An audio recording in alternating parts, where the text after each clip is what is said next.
I was married to a woman in Webster Parish who faked my divorce, and her and a warden by the name of Jerry Goodwin and the district attorney of Webster Parish, they have been setting me up over parishes throughout Louisiana since 2015. And this arrest was a setup by this warden Jerry Goodwin, and it's ridiculous that they're saying that I did this and I did that. It's just all of these people that are in power. They're doing things because they're trying to it's just conniving. Why would you think you? I mean, because okay, I'm a young black male, you know, and Fair. I'm dealing with a lot of people in power. Who do I have to go to actually fight against these people?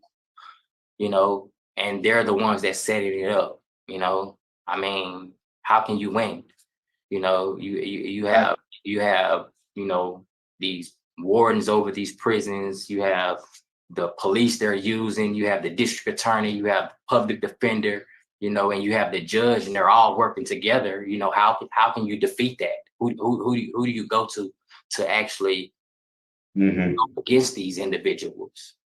We have seen a lot of parole revocation hearings, but the conspiracy between an ex-wife, a DA, and a prison warden, this one's new. So buckle up and I'll unpack it with details at the end. Well, now tell me about this incident with Monroe Police Department. Well, honestly, not to just be, I'm just going to explain this how the best I know it. I lived in Webster Parish, and I was married to a woman in Webster Parish who faked my divorce, and her and a warden by the name of Jerry Goodwin and the district attorney of Webster Parish, they have been setting me up over parishes throughout Louisiana since 2015. And this arrest was a setup by this warden Jerry Goodwin, and it's ridiculous that they're saying that I did this and I did that, but they set me up with uh you know Webster Parish. The parole that they say I'm on, they sent some guys to my door who would pronounce themselves as MPD, and they jumped on me with a signed confession as they had a police brutality case on me, and all they're doing is they're keeping me in jail while they're trying to sue these people under the table. Probation and parole arrested me illegally in 2016 on some drug charges. They took me to jail, and they took me to jail. They gave me 15 days credit for time served. I ended up doing 11 and a half months. And it's just all of these people that are in power. They're doing things because they're trying to it's just conniving. Did you go to trial on those charges? No, I've never went to trial on any of them. So you pled guilty to all of them? Why would you think guilty? I mean, because okay, I'm a young black male, you know, and Fair. I'm dealing with a lot of people in power. Who do I have to go to actually fight against these people? And they're the ones that setting it up. I mean, how can you win? You have these wardens over these prisons. You have the police they're using. You have the district attorney. You have the public defender. And you have the judge, and they're all working together. How can you defeat that? Who do you go to actually go against these individuals? Is there any staff there with you at Washington? Yes, sir. Deputy Marchand, good morning to you. Thank you, Deputy Marchand. Deputy, you have anything to say about the offender? Has he given y'all any problems since he's been there? Let's see. It looks like just one incident when he was in our kitchen, and that was, when was that? About a week ago. About a week ago. But it What does. happened? What was it?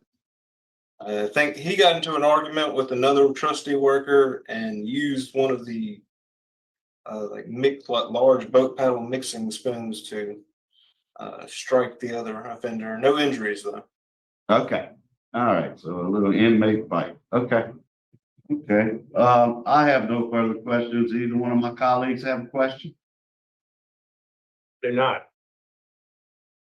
Mr. Knotson? Okay, no question. Okay, is the panel ready to vote?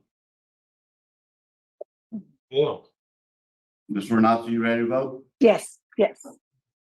All right, Mr. Powell, bottom line is you were found guilty of all of those charges, or you pled to all of those charges. I don't know about this conspiracy theory, but the bottom line is you can't plead to something you didn't do because it did violate your parole. My vote today is to revoke.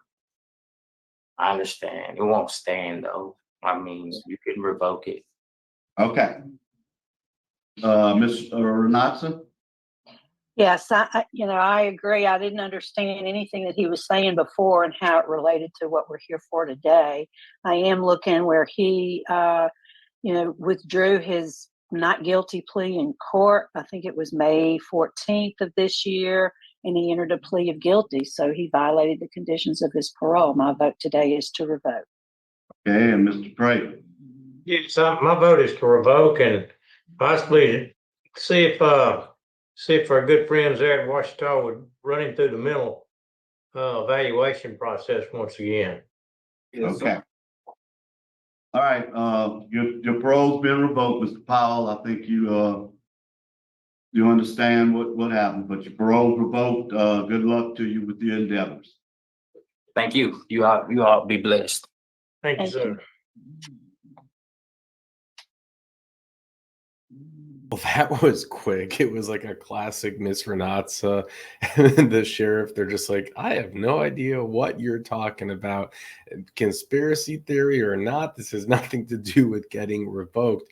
And look, we have seen corruption in Louisiana. We've covered corruption in Louisiana hearings, and I'm not going to deny that it's there because we have seen it firsthand. But from what we see with the information that I'll go over, this is not it. And he did not put up a good argument for it either. The judges, the DA, they're actually not really in cahoots. You see a lot of conflict between them. But anyways, what else can you say? The last little bit where they said, why didn't you have him checked out for mental health? I think that was good advice. I don't know how much time he's back in, but this is the crime that he initially was in. Local motel scene of DV. This was June 9th, 2022, which was 2 years and a month ago. And it goes, an alleged dispute at a local motel has led to the arrest of a Minda man. Now, he was arrested by the police and charged with DV, abuse, battery of a police officer resisting by force or violence, and a fugitive from outside agency. Chief Steve Cropper said that Chris was dispatched to a specific room at the motel around mid-afternoon in reference to a DV incident in progress. Dispatch advised that the caller said a male and female could be heard actively fighting in their room. When the officer arrived, he approached the room with 2 Webster Parish deputies as backup. Cropper said the officer could hear the disturbance and sounds that made him believe that someone or something was being thrown across a room. There was a lot of screaming and banging as impact on the walls could be heard, said the chief. The officer knocked loudly and announced himself. The male opened the door and the officer and deputies called him out at gunpoint. You know, they say that these are some of the most dangerous calls are these DV calls. They can always go sour fast. Once the male identified as Powell was secured, Officer K reportedly entered the room. In the room, it was totally destroyed, the officer said. The female was sitting on the bed, and the officer could see visible marks all over her face, arms, legs, back. Her hair had been pulled out.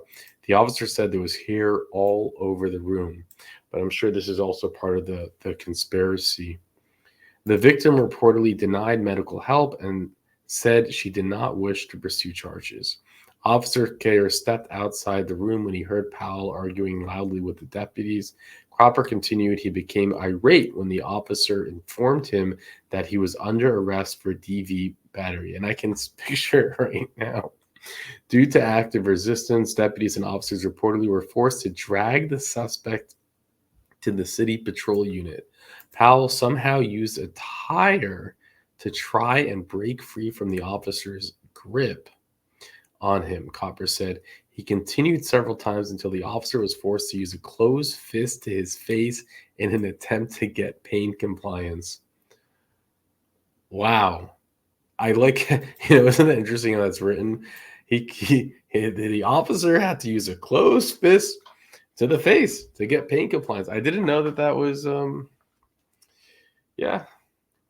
I'd be curious to see the body cam footage of this. Once Powell was in the back of the patrol unit, the chief said he kicked the officer and twice struck Curry in the face with his feet. It took the officer and both deputies to get him under control and in the unit, said the chief.